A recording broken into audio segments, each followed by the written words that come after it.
Bueno, estamos aquí para presentar a ustedes el libro titulado Dos enlaces entre arte y ciencia, cubismo y relatividad, fotografía y matemáticas, de los profesores Fabio Calaviteri, aquí presente, y Marcela Díaz, también aquí presente. Yo soy el encargado de moderar este diálogo. Mi nombre es Alberto Saldarriaga Roa, soy el decano de la Facultad de Ciencias, de la Facultad de Artes y Diseño. Me había quedado el nombre anterior, Facultad de Artes y Diseño de la Universidad Jorge Tadeo Lozano. Nos acompaña el profesor Camilo Espejo, físico, doctor en nanociencias y profesor del Departamento de Ciencias Básicas. Está Mónica, que también puedo leer algo. ¿Qué? Perdón, Carolina. No, Marcela. Marcela Díaz, matemática con opción en filosofía en la Universidad de los Andes y magíster en fotografía de la Universidad Nacional. Fabio Calaviteri, físico y máster de la Universidad Industrial de Santander, magíster en historia de las ciencias y doctor en filosofía de la Universidad Autónoma de Barcelona. Y también nos acompaña Carolina Rodríguez, artista plástica colombiana, egresada de la Universidad Jorge Tadeo Lozano. Tiene experiencia artística por haber vivido en París, en México y en Querétaro. Es en la sala de exposiciones de la Biblioteca Luis Ángel Arango hay obras de la profesora Carolina. Yo soy breve más o menos en la lectura de los pergaminos. El encargo que me hicieron de moderar esta presentación ha sido entre placentero y difícil, porque el libro, para quien no está tan inserto en el mundo de la física o de las matemáticas, puede presentar ciertos problemas que afortunadamente se salvan por la excelente escritura y la excelente presentación de los autores. Yo tuve la oportunidad, afortunadamente, de conocer el libro antes de ser impreso, porque Fabio me facilitó el texto que fue el que se aprobó en el Comité de Publicaciones de la facultad. Esa familiaridad temprana con el contenido del libro, pues obviamente me facilitó mucho la lectura, con todo y los escollos que puede tener a veces el lenguaje de un físico o de una matemática para un arquitecto pobre como yo, que apenas sé algo de arquitectura y de arte. Tengo aquí unas notas que no voy a leer porque a mí me aburre mucho leer cosas, pero me parece muy interesante en este libro el cierto toque contradictorio que tiene en su punto de arranque. Un físico que escribe sobre pintura, una matemática que escribe sobre fotografía. Uno dice, bueno, ahí hay como un cierto corrimiento de límites que precisamente hace de este libro un reto y también un avance en la ruptura de fronteras de eso que académicamente llamamos disciplinas. ¿Sí? Hay un cierto toque de transgresión que es, a mi modo de ver, uno de los puntos importantes del libro. Es dar un paso más allá, mirar desde una perspectiva un fenómeno en el cual se encuentran relaciones que, como comentaba ahora, pueden ser medio insólitas, medio inesperadas, que despiertan curiosidad de arranque y que en cierta medida son las que conducen el discurso de una pregunta inicial a una conclusión final. Eso es lo que en el final del libro se llamaría los enlaces, que es una palabra incluso un poco simple para describir la complejidad del tejido que se ha armado entre física y pintura o entre matemática y fotografía. Entonces yo creo que es de gran interés para el lector, bien sea del campo de las artes, bien sea del campo de la física, de las ciencias, o bien sea un lector común y corriente, adentrarse en este planteamiento. Tratando de buscar qué temas pueden ser comunes, pues hay uno que a mi modo de ver recorre todo el libro y que puede que sea una palabra que a veces se desvaloriza, que es la palabra imagen. Es la imagen del mundo, la imagen, cualquiera de los amplios sentidos que tiene el término, porque tanto la física como la pintura, como la matemática, como la fotografía, son imágenes, imágenes del mundo creado por la inteligencia o del mundo, llamémoslo sensible, o el mundo natural. Pero la imagen, y estamos viendo imágenes mientras tanto, recorre el libro y uno va tratando de ver cómo la imagen de la luz a través de la física de pronto se enlaza con la imagen de la luz en la pintura impresionista, y Fabio ahí arma un trayecto bastante interesante, inteligente, entre cómo ese tema de la luz, que ha estado presente en la pintura desde muchísimo tiempo atrás, como incluso lo ilustra, de pronto cobra una importancia en el impresionismo, porque el impresionismo principalmente lo que ve es la luz. Cosa que puede ser redundante a estas alturas del siglo XXI, porque ya uno está tan acostumbrado a ver la pintura impresionista que no va a encontrar nada sorprendente.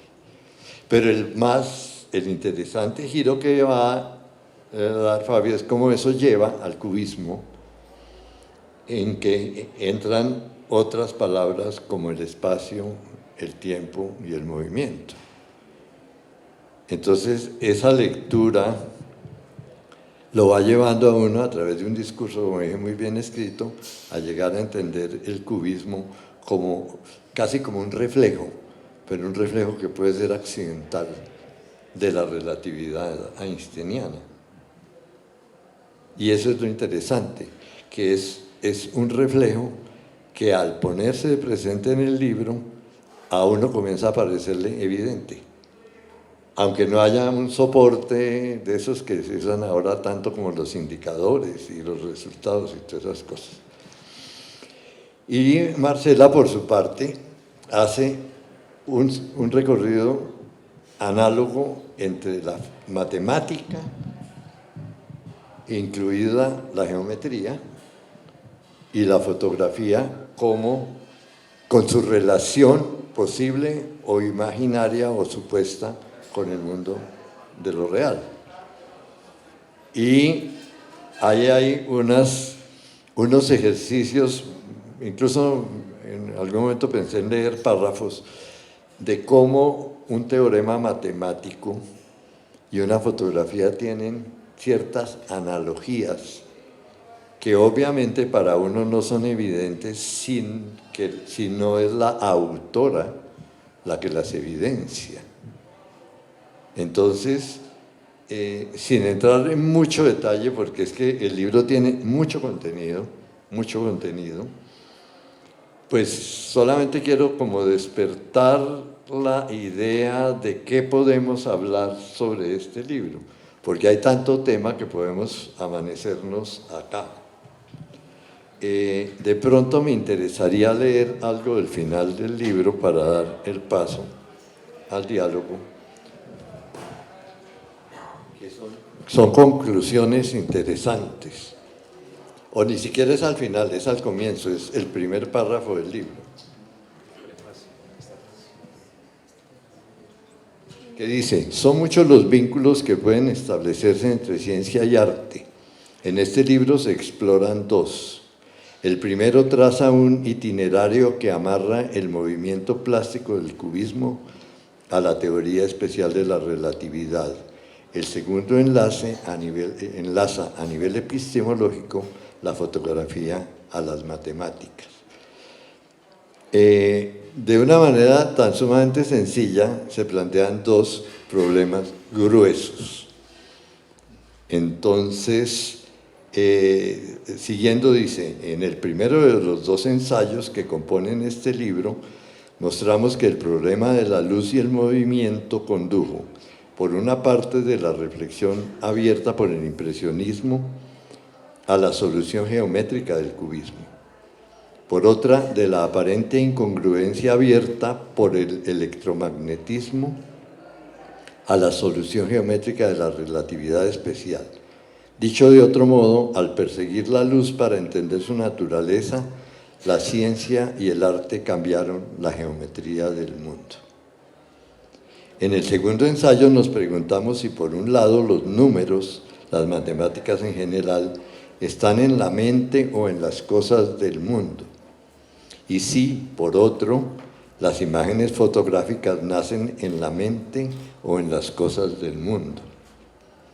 Pese a la presunción de veracidad que puede conferirse a las imágenes fotográficas y a los axiomas matemáticos, pretendemos revisar la relación entre fotografía y realidad, entre matemáticas y verdad, pues las matemáticas y la fotografía han sido concebidas en momentos diferentes, bien sea como calco de la realidad sensible, como representación de la misma o como lenguajes que las trascienden.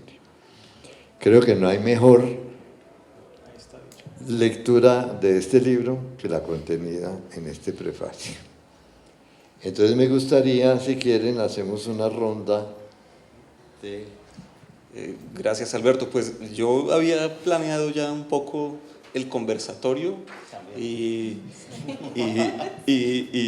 entonces más bien los dos invitados pues van a ser Carolina y usted, digamos, representando un poco el área del arte, y por el otro lado Fabio y Marcela desde el lado de la ciencia, pero que de todas maneras pues tienen un ojo puesto en la creación artística. Y quisiera como continuar con el contexto que usted nos dio con un párrafo que encontré en un blog de la revista Scientific American que se titula Artistas y científicos más parecidos que diferentes, que yo creo que ilustra muy bien un poco la discusión que suscita el libro. Arte y ciencia. Para aquellos que no practican ninguna de las dos, estas parecen extremos opuestos, una conducida por los datos, el otro conducido por la emoción. La segunda dominada por técnicos introvertidos y la primera por excéntricos expresivos. Para aquellos de nosotros involucrados en cualquiera de estos campos hoy en día, sabemos que las similitudes entre cómo los artistas y científicos trabajan sobrepasan por mucho las diferencias impuestas por los estereotipos. Los dos se dedican a contestar las grandes preguntas que se nos ponen al frente. ¿Qué es la verdad? ¿Por qué es importante? ¿Cómo podemos mover la sociedad? Ambos buscan profundamente y con frecuencia de forma errática esas respuestas. Sabemos que el laboratorio del científico y el estudio del artista son dos de los últimos lugares reservados para la búsqueda abierta e indefinida, donde el fracaso es bienvenido como parte del proceso y donde el aprendizaje ocurre por un ciclo continuo de retroalimentación entre el hacer y el pensar. Entonces, pues a propósito de esto, yo quisiera ahora pues hacerles una pregunta tanto a artistas como a científicos, a partir de una frase famosa de Einstein que dice lo siguiente, dice: el misterio es la cosa más bonita que podemos experimentar, es la fuente de todo arte y ciencia verdaderos.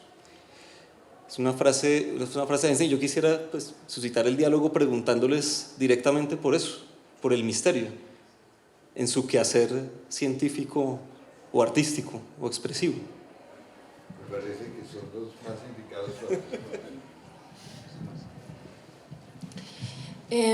Con relación al misterio, quisiera hacer una pequeña, digamos, un pequeño resumen de una de las posturas que presentamos en el segundo ensayo, y es que las matemáticas, desde la universidad uno dice, bueno, estudio matemáticas porque eso tiene aplicaciones útiles en la ingeniería.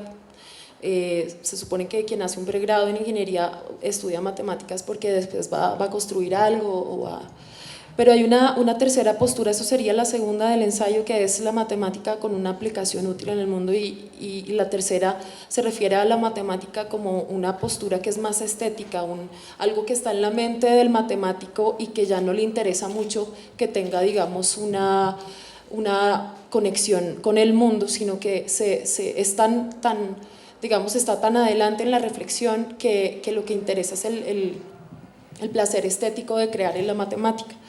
Y con relación al misterio, pues hay también una postura similar en fotografía, y es esa fotografía que parece como dar cuenta de lo que está en el mundo, pero que el referente ni siquiera existe. Hay artistas como Kate Cunningham que, si miramos un retrato fabricado de esa manera, usted lo mira y piensa que es el retrato de una persona, pero realmente son fabricaciones hechas en computador. Y eso me hace pensar un poco en una metáfora de un fotógrafo que se llama Foncuberta, que habla del vampiro. El vampiro es esa imagen de ese ser que no tiene reflejo en el espejo. El narciso es quien ama su imagen, pero el vampiro, digamos, es el que no. Una de las características de los vampiros es que no tienen reflejo en el espejo.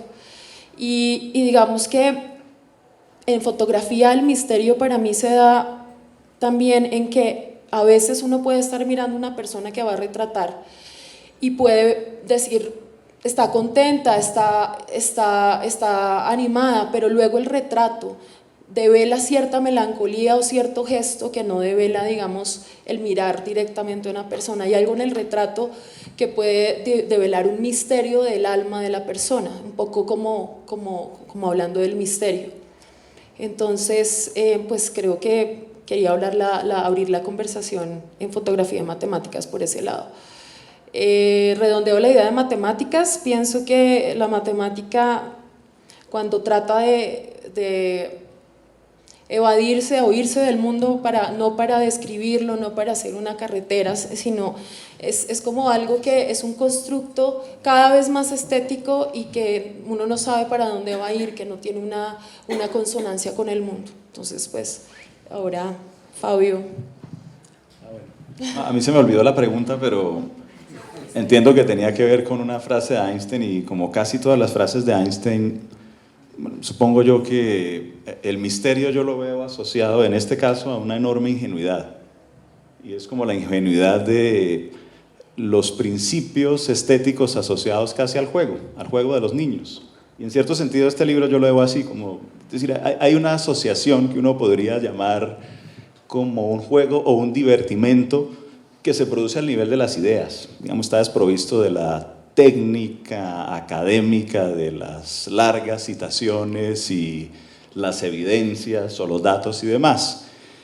Y en ese asunto del misterio, pues yo lo que veo es que cuando muchos de nosotros, supongo que nos decantamos por las disciplinas que nos decantamos, lo hicimos, y yo supongo que es así para la mayoría de las personas, más que porque queríamos hacer algo, es porque queríamos saber o entender.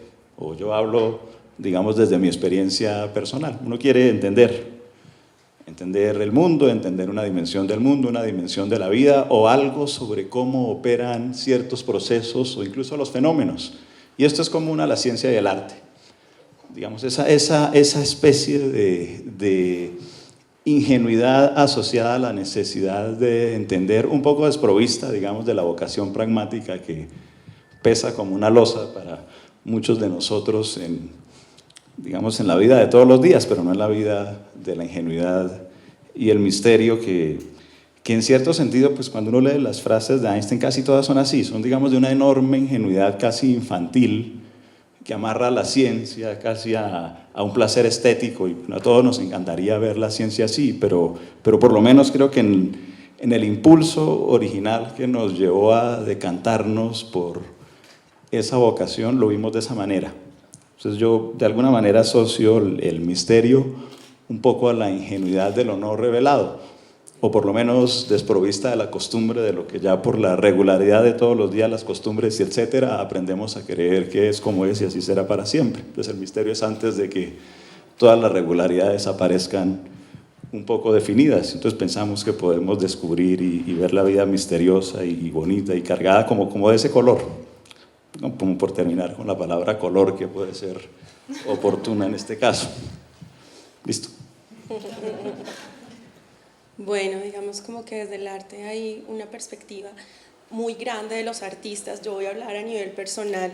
Digamos que yo veo el misterio como un motor inspirador, como que, y lo veo, digamos, como también desde mi punto de vista ingenuo de la ciencia, como algo que motiva a las dos partes a encontrar una respuesta a las cosas. Entonces, digamos como que en mi caso como artista plástica yo dibujo, pero básicamente lo que dibujo son preguntas que me hago. Entonces yo, digamos que si hay algo que no entiendo a nivel humano, reflexiono mucho, investigo y digo, ¿por qué pasan esas cosas y por qué también me conmueven tanto?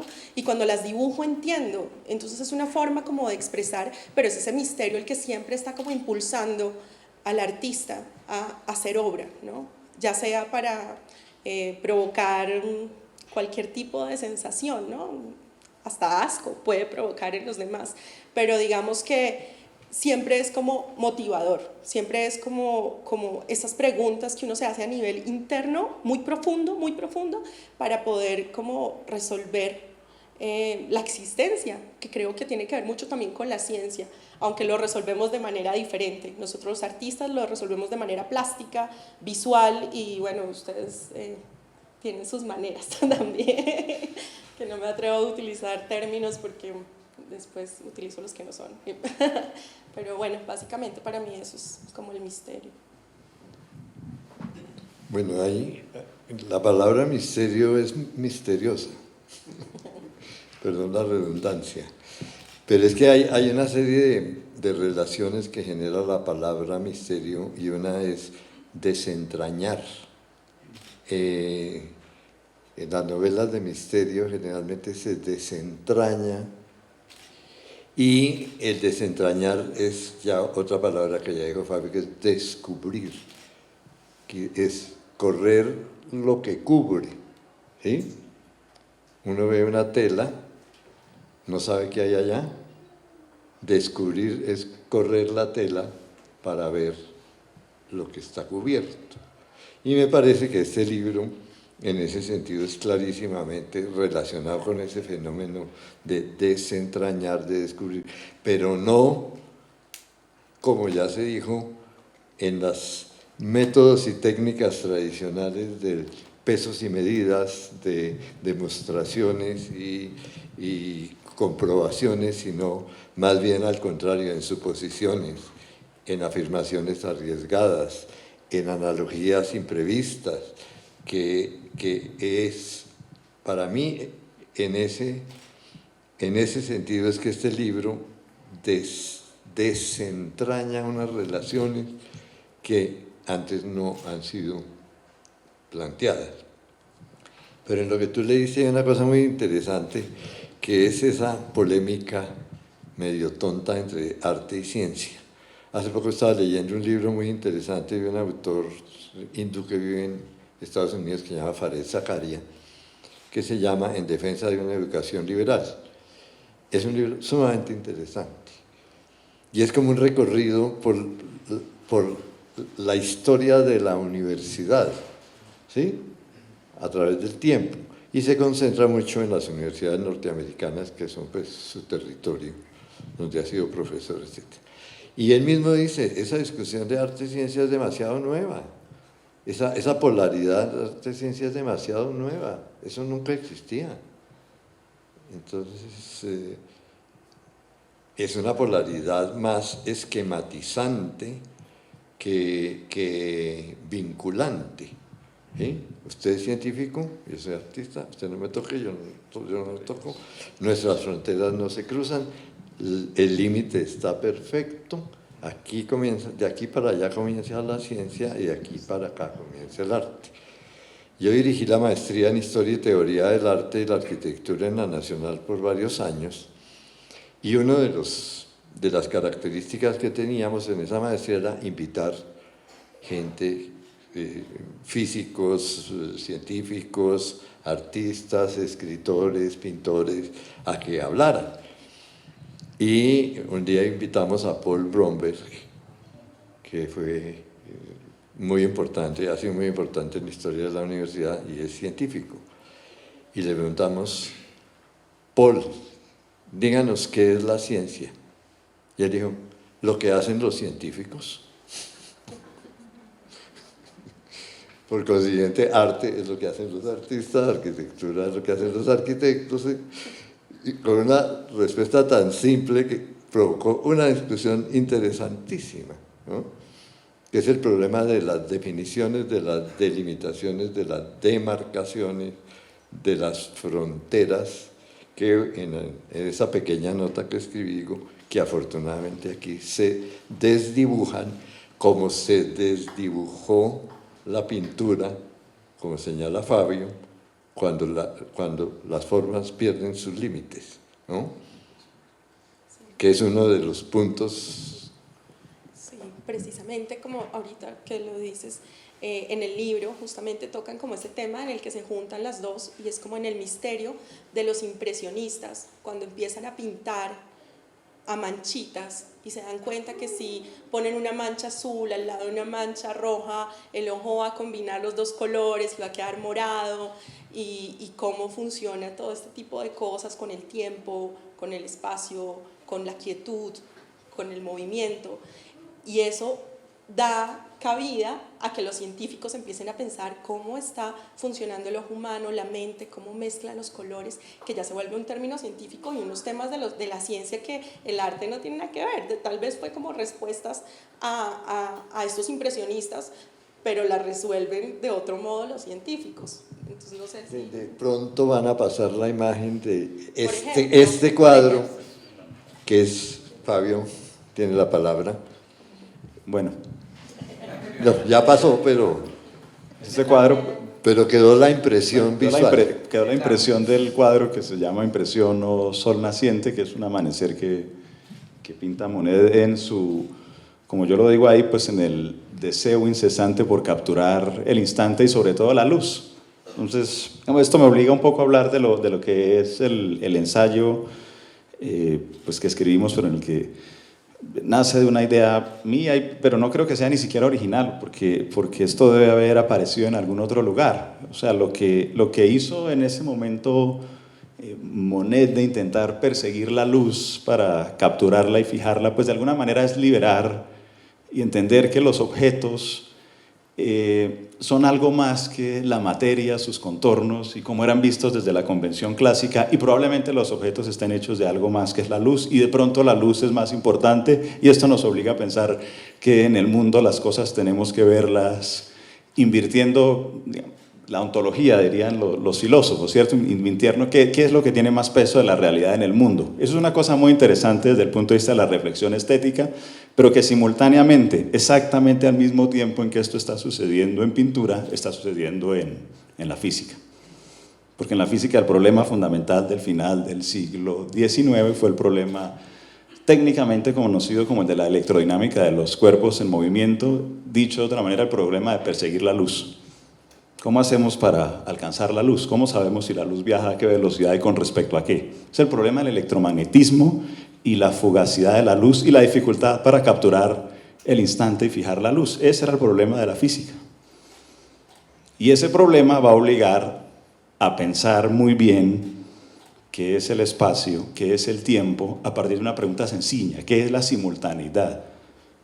¿qué significa que dos eventos sean simultáneos o que estén sucediendo al mismo tiempo? Eso parece una pregunta tonta porque ya la respuesta la tenemos desde siempre y dos eventos suceden al mismo tiempo cuando son simultáneos. Digamos una tautología, dirían los filósofos. Pero esa reflexión que se produce a partir del impresionismo pues va a obligar en la pintura un poco a romper la geometría del mundo y ahí concluimos cómo eso va a llevar hacia el cubismo y hacia descomponer la forma de ver las cosas, y el cubismo va a operar una cosa muy interesante porque es que rompe el criterio de simultaneidad. Cuando ustedes ven un cuadro cubista, si es que apareciera uno en algún momento, pues se dan cuenta que sobre el lienzo es posible ver fragmentos de objetos o vistas que desde la perspectiva clásica convencional no podrían ser simultáneos, ¿cierto? Simultáneamente uno no ve una nariz de perfil y de frente, y etcétera. Eso es lo que hace un cuadro cubista, ¿no? Reventar la visión del mundo y de alguna manera de esa forma rompe el criterio de simultaneidad y digo yo, integra algo de sentido temporal en el lienzo, que es justamente lo que hace la relatividad especial. Einstein se pregunta, ¿qué significa que dos eventos sean simultáneos? Y para responder a eso tiene que empezar a cuestionar muy profundamente cómo es que nosotros juzgamos dos eventos simultáneos. Concluye que se hace a través de señales de luz, la luz va a ser fundamental, y termina concluyendo eventualmente que la geometría del mundo está tejida por rayos de luz y hay que cambiarla, cambiando el criterio de la simultaneidad para definir un objeto un poco extraño, metafísico para nosotros, que es el espacio-tiempo, que no es otra cosa que el tiempo integrado a la geometría del mundo. A mí esto me parece interesante, pues, por varias razones. Digamos, desde el punto de vista conceptual hay una cierta inercia analítica en la pintura, pero es la misma que se produce en ciencia y son procesos simultáneos en el tiempo. Nosotros aquí yo no especulamos sobre cómo es que se produjo la comunicación entre un campo y otro, solo evidenciamos que estas dos cosas ocurren de formas similares en campos distintos, lugares diferentes, pero al mismo tiempo. Y eso creo que tiene algo de bonito y sorprendente y misterioso, si lo queremos decir de esta manera.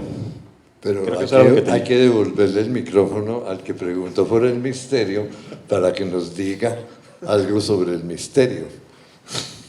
No, pues nada, digamos, en mi experiencia como físico, pues como decía Fabio también, digamos, de pronto estuvo en el origen de la motivación de uno irse por la ciencia, ¿no? Como desenmarañar eso que tiene uno al frente de los ojos, ¿no? Como tratar de ir a buscar la explicación última, pero a estas alturas del paseo, para mí, yo tal vez sigo con esa visión ingenua, porque para mí sigue igual de misterioso que cuando entré a primer semestre de física. Es decir, uno sabe cómo está compuesta la materia, etcétera, etcétera, pero si a mí me preguntan en últimas, ¿qué es un electrón? ¿Qué es la materia en última instancia? Hay que bajar la mirada al piso, es decir, no, o qué es la luz, por ejemplo. Tenemos ecuaciones que la describen muy bien, de manera muy precisa, pero entender qué es eso, su constitución última sigue siendo, y su origen sigue siendo un misterio. Sigue siendo un misterio. Como casi todo. Pero hay cosas interesantes en esto que estamos hablando. Quizás me salga un poco de algunas temáticas, pero tocando el tema del arte,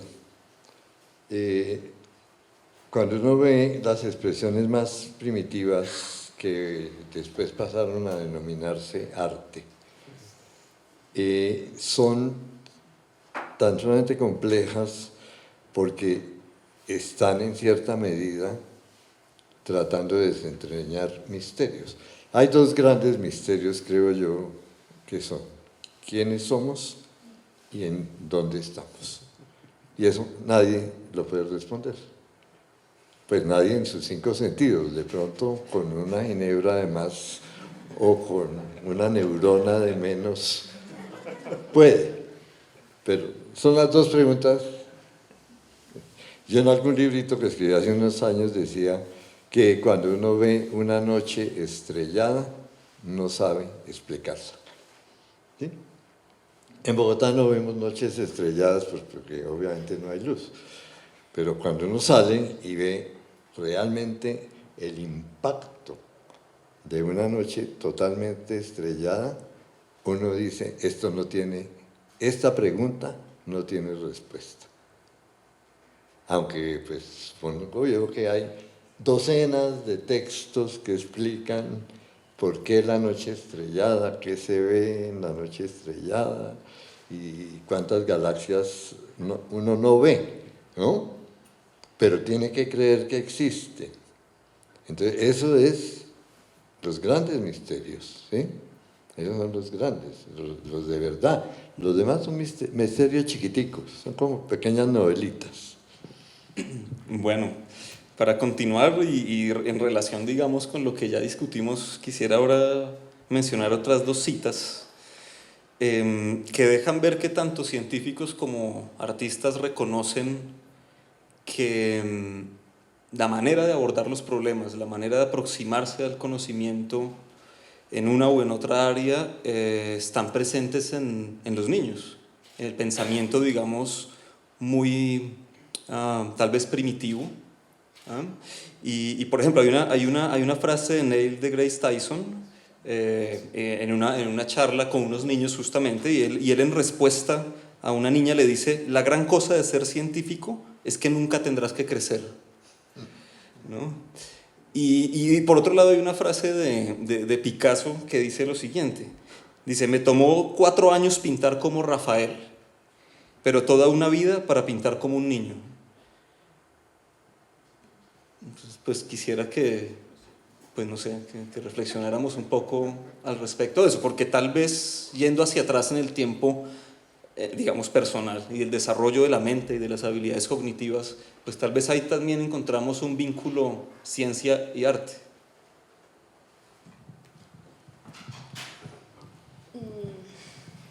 Pues yo creo que a mí me costaría un poquito de trabajo hacer una conexión en este momento, pero sí podría hablar un poco más de la curiosidad en fotografía y cómo, digamos, técnicas de fotografía como usar estroboscopios permiten, digamos, cuando un bailarín mueve la mano, cuando alguien juega golf, cuando alguien lanza un balón, permite descomponer el movimiento.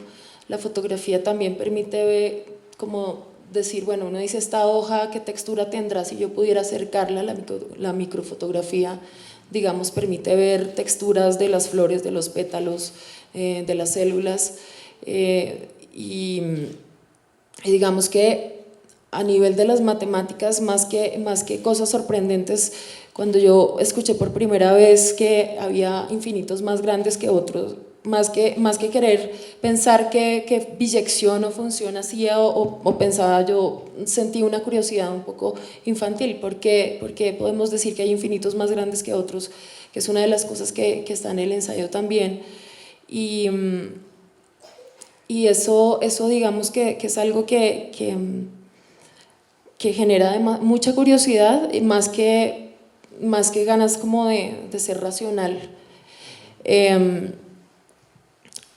Vínculos como inmediatos con la niñez, yo diría que hay una foto que han estado viendo, voy a hablar un poco de algo personal, y es, ha habido un autorretrato que creo que han visto un montón de veces. Ese autorretrato yo lo pinté un poco y hablo un poco de la fotografía como, o sea, mi ensayo en parte trata de decir que la fotografía no simplemente trata de dar cuenta de la realidad punto por punto, o como en comienzos de, este es el autorretrato, yo hice este retrato haciendo manipulación sin tratar de verme como soy yo, como me ven ahorita, como si se acercan a mí me ven. Es un poco más un juego de construcción de cómo me construyo yo a mí misma, y es un poco la idea que hay detrás de la fotografía como algo que no es un calco o un referente punto por punto del mundo. Cuando nació la fotografía, uno de los padres de la fotografía, que se llamaba Talbot, le puso a uno de los tratados de fotografía el lápiz de la naturaleza. Se suponía que la fotografía dibujaba los contornos y las proporciones de una manera objetiva, tal cual es. Entonces, digamos que uno después puede entrar a jugar con la fotografía y crear mundos imaginarios. No sé si ha aparecido una imagen de unos peces voladores ese juego, eso es como, digamos, ese artista, yo me imagino que en su mente tiene una realidad mental, ¿no? Una realidad que ella construye, que fabrica con telas, con peces, con objetos. Digamos que esa exploración de la imaginación lo permite la fotografía, y es una fotografía, es un tipo de fotografía que ya no pretende, digamos, ser documental o testimonial, o decir, esta es una escena de algo y este es un mapa, o hagamos una fotografía aérea, sino que pretende más ser un retrato de lo que hay en la mente del artista. Entonces, digamos que el juego ahí es como qué escenografías hay en mi mente y qué cosas construyo hacia afuera, qué pinto, ustedes ven ahí en esa imagen perros azules, esta es la imagen, perdón, de unos peces dorados que están como en una habitación azul. Yo diría que desde la perspectiva de la postura de la fotografía que se desvincula del mundo, el fotógrafo asume una postura en la que fotografía su imaginación y la proyecta hacia afuera. Es eso. Ya se me olvidó otra vez porque Marcela me confundió, pero ¿cómo era? Era de la ingenuidad, de la imaginación y la curiosidad. Yo creo que lo dije antes, además, digamos, sobre el misterio asociado a la ingenuidad y además a la imaginación.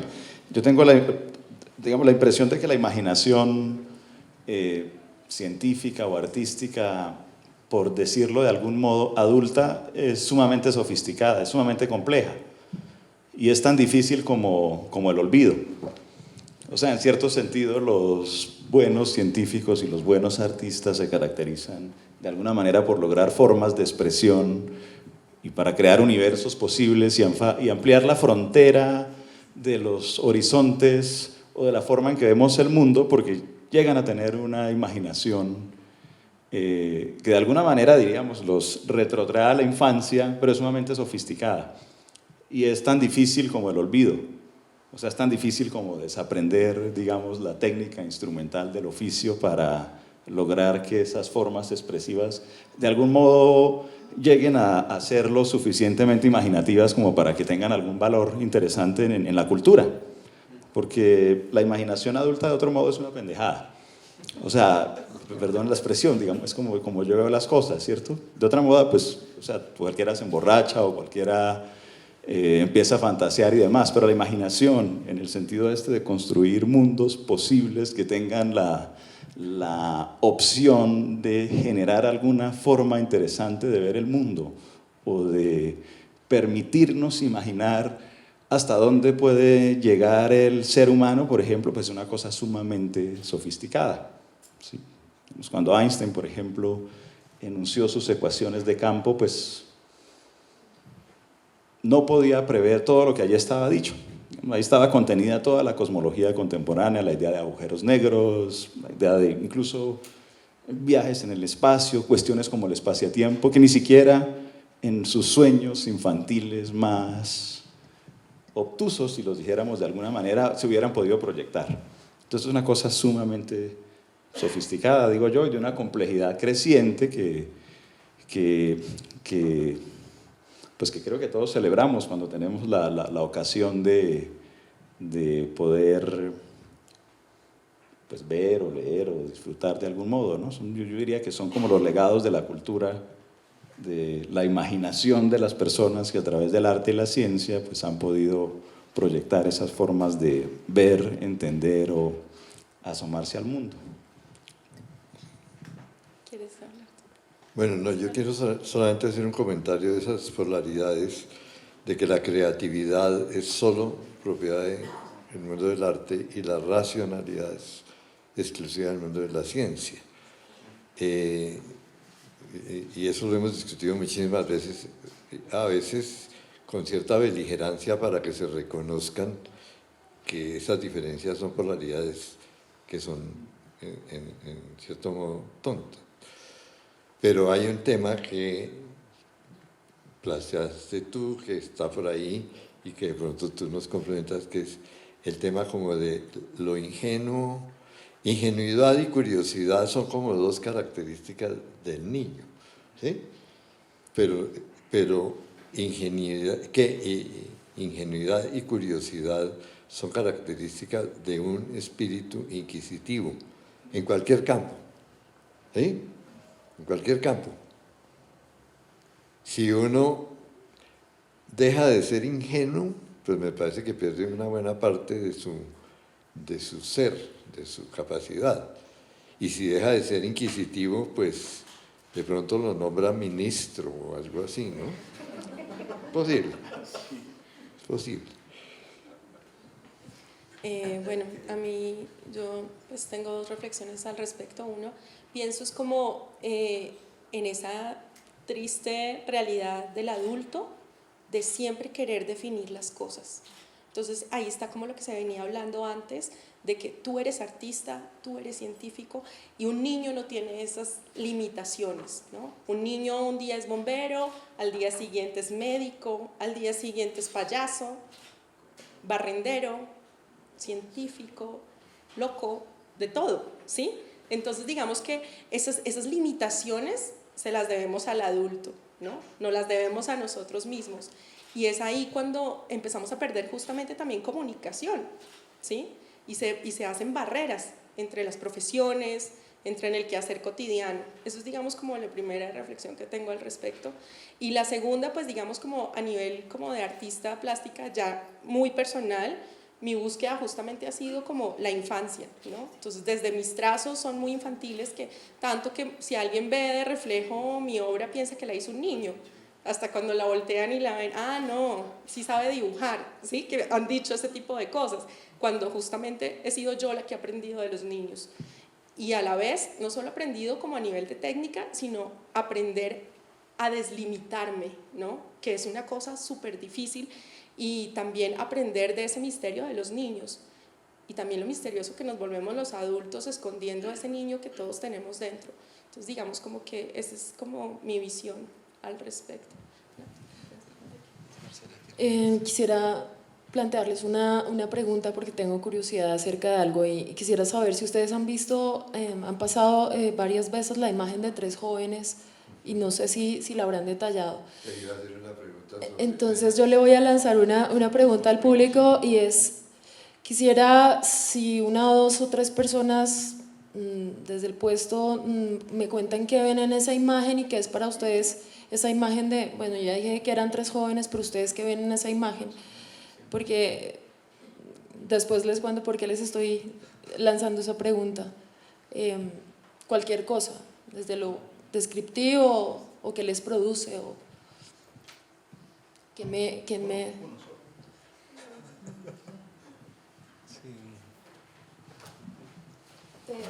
Pues, un poco el tema mío es el cine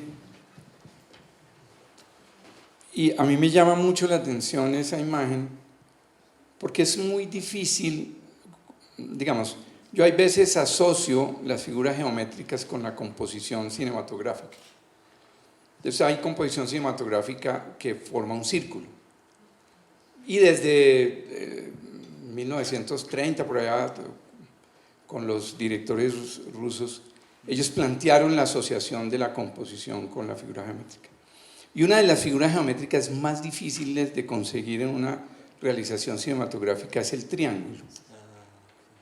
Y lo primero que a mí me impactó fue el triángulo, porque para mí en una composición cinematográfica el triángulo es equilibrio, es la figura que menos movimiento tiene. O sea, cuando uno ve una composición que tiene forma de círculo, personas alrededor de algo, tiene mucho movimiento, mientras que la del triángulo no. Y esa imagen está formada por tres elementos.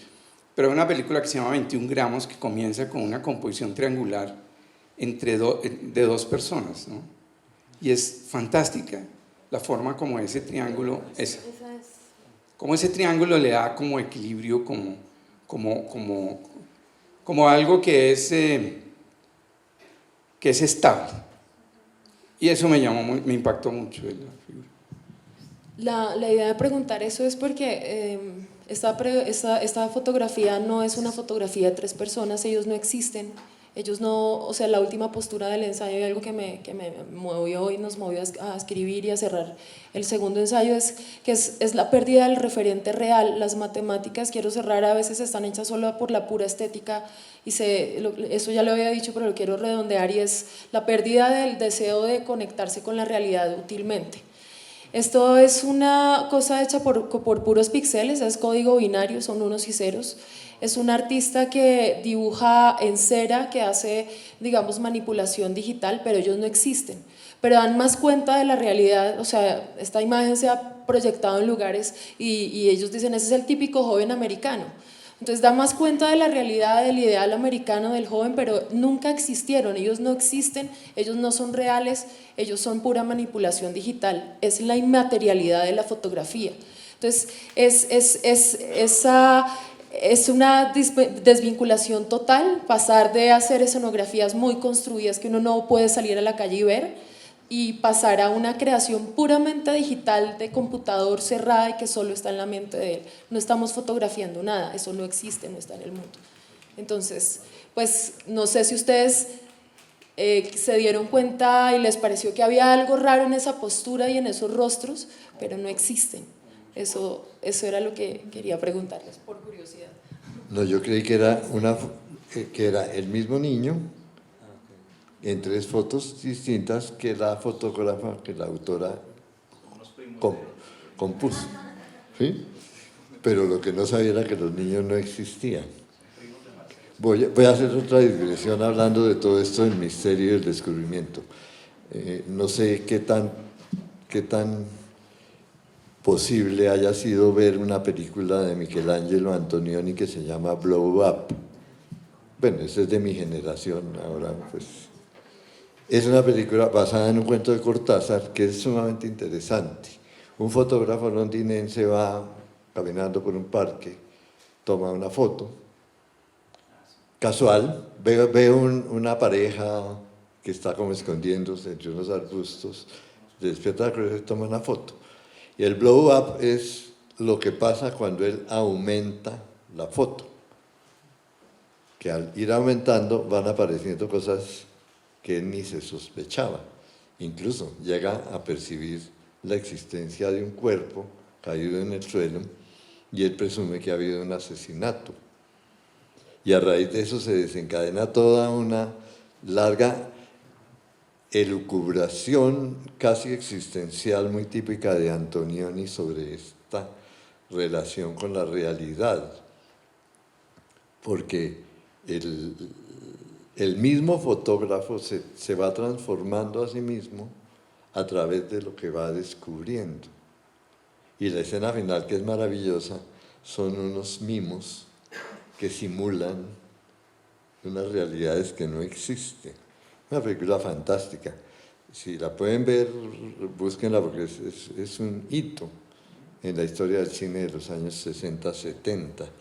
Y el cuento de Cortázar, que se llama Las babas del diablo, curiosamente es muy diferente. Va en un mismo sentido, pero en esencia son lo mismo. Pero el discurso de Cortázar va por otro lado. Gracias. Bueno, pues ahora pues quisiéramos abrir el espacio por si alguna persona del público quiere hacer alguna pregunta o algún comentario.